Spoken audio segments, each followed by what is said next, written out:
Joining me right now is New Jersey Congressman and Homeland Security Committee member Jeff Van Drew. Congressman, thanks very much for being here. So much to talk about regarding Joe Biden and the Biden family. Do you believe he should be impeached if this is true? Oh, if this turns out to be accurate, and I have a feeling it is accurate, you know, for them, the Green New Deal is not about the environment. It's about putting greenbacks in their pockets and pocketbooks, because this is unbelievable. I mean, the amount of money that they received from this, the deals they were making, not only in China, but in Russia and Ukraine, is something that we knew already before. We knew information from the laptop. This is even more information. This has to be dug into deeply at every level, multiple committees, and if true, it's very, very serious.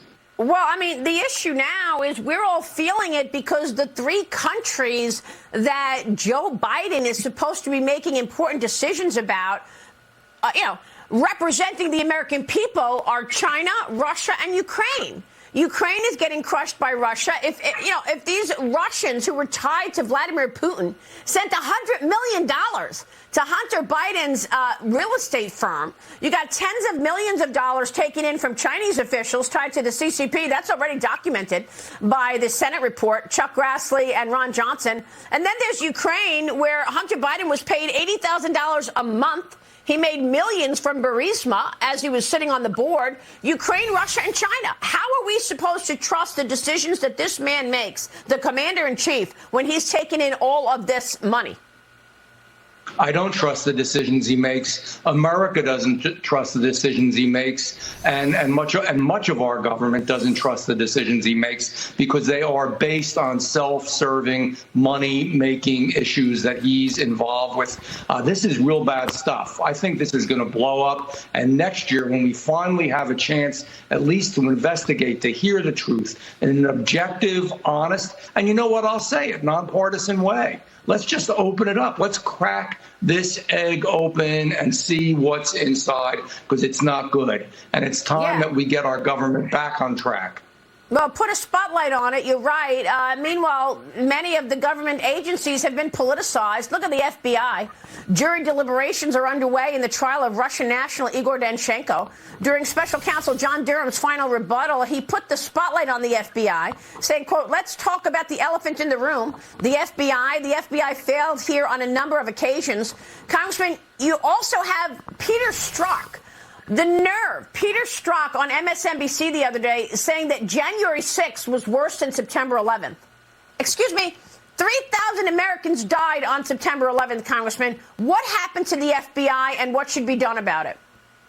Well, they have become politicized at the top levels, and I'm not saying every agent working in their districts are, but boy, at the top levels, absolutely they are. This is not the FBI that you know or I knew, and again, this is something that has to be cracked open, because something's very wrong. And to compare 9/11 to January 6th with all that went on 9/11 is absurd and disgusting, actually, and really bothersome. That's a terrible comparison, and he should be ashamed of himself for even saying that. Well, and this, the guy who was trying to take down Trump and told us so in his texts with his girlfriend. It's just incredible that he's talking about this on MSNBC. But let's put the corruption aside and let's just talk about the ineptitude. White House Press Secretary Karine Jean-Pierre was asked by Fox Business's Edward Lawrence about gasoline prices and inflation and what has happened on Joe Biden's watch. Watch this. 18 months ago, when the president took office, inflation and gas prices started rising. 18 months ago, the president signed the American Rescue Plan. That was something that was so critical to meet the moment that the American people were going through, that helped put shots in arms. That matters. That was part of the president's economy plan, right? That was part of his policy that helped us gain these jobs back. Congressman, what are your look? I know she's got her talking points and she's way over her head, but look, they just will not take any responsibility for the massive $5 trillion plus in spending that they've done in the last 18 months, and as a result, given us 40-year high inflation. What needs to be done, and what's your reaction to this defense? They say it's the Republicans' fault, and it's going to get worse if the Republicans gain the majority. This president and this majority, as we all know, have done a horrible job and haven't actually told the truth.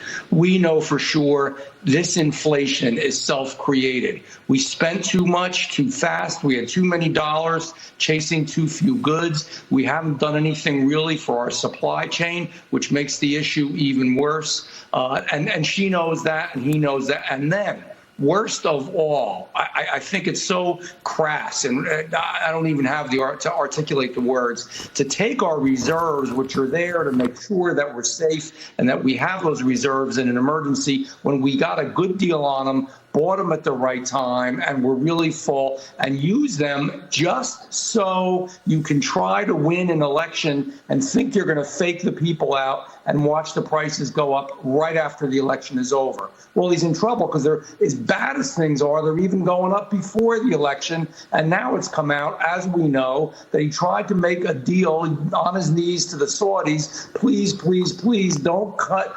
production until after the election. That's also possibly an impeachable offense. I mean, this is just wrong. It's not just ineptitude. It's also corruption at every level, and it has to be something that's dealt with. And I think we're going to hear a lot, and we're going to learn a lot next year. Well, for many of these reasons, you left the Democrat Party. What did you think of Tulsi Gabbard doing the same thing the other day, coming out saying, look, I just don't recognize the Democrats anymore. I can't be a Democrat. You did that, what, 4 years ago? Yeah, I did it, and I did it at a tough time when, you know, Republicans were in the minority. It's actually the first time that kind of change has been made. I was proud of it. I'm proud of Tulsi. She's doing the right thing. I hope that she decides to actually become a Republican as well, because we can use all the help we can get. We want to make a strong and honest party that is really going to make sure that the people know what is happening and has happened to our country. Let me tell you, Maria, I've said it before, I'll say it again. We are on the edge. We're on the precipice. If we're not careful, we're going to lose America. This is all part of it. It is one big picture. Yeah, it's very discouraging, certainly as the CCP waits in the wings to acquire more and more of this country. Congressman, it's good to see you. We'll be watching all of that. Thanks very much, sir. Good to be with you.